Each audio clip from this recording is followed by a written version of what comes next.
Hello viewers, YouTubers, comic book readers, moviegoers, and gamers.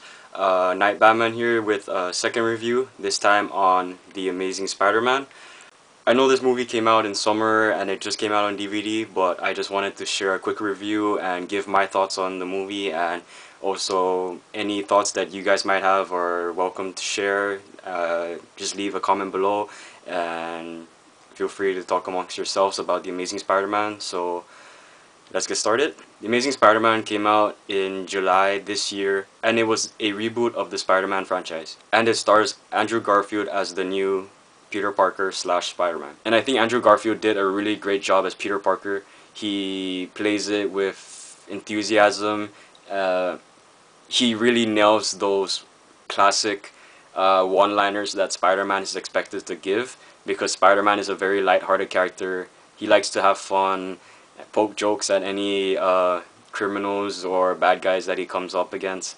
It felt like they were really paying attention to the comics and the character himself when they followed through on that, and it was really enjoyable to see this Spider-Man reflect more from the comic. On origin-wise, the story, again, it's an origin story. We see Peter bitten by the spider, him not really going into using his powers until his Uncle Ben's death. And again, following the comics, yes, that's a huge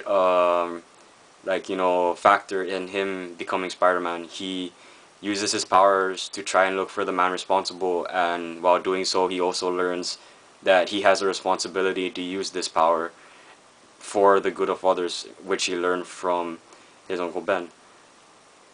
And I think that this Uncle Ben was played very well. Whenever he and Peter were on screen together, you had a very good father-son relationship from them. And the same with Gwen Stacy's father, Captain Stacy, played by Denis Leary, who also serves as kind of a father figure to Peter, and also really gave a good conversation when they were having dinner together, and he really snaps Peter out of it when he tells Peter that Spider-Man is just on a personal vendetta looking for a certain person because all the people he's caught match a certain profile.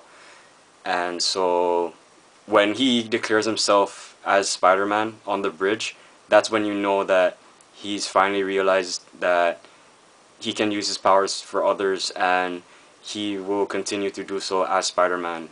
And that little scene with him in his room staring at his mask, that was a nice little moment where he's just come to a great realization, and he now knows that his life has changed and it's following the road that Spider-Man has to go. We actually get to see Peter's parents, and they left him with Uncle Ben and Aunt May, and more so on what happened to them. Like, they died in a plane crash, which was a nice little nod to the comic books because it followed from the Ultimate Spider-Man comics. In this, we don't have Mary Jane appear right off the bat.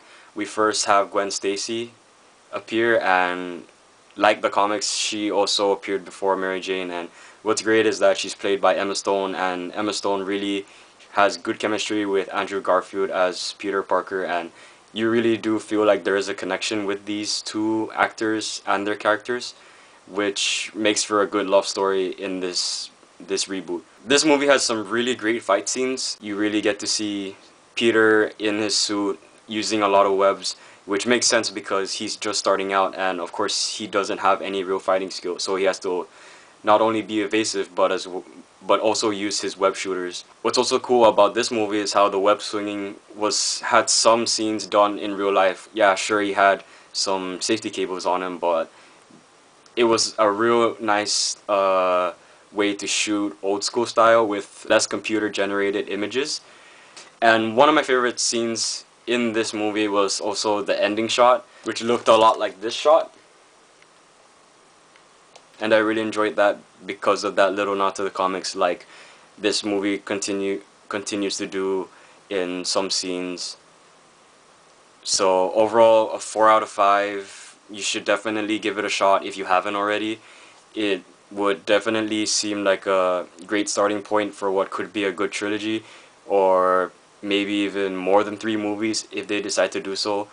and can't wait for Mary Jane Watson to finally appear in the next one.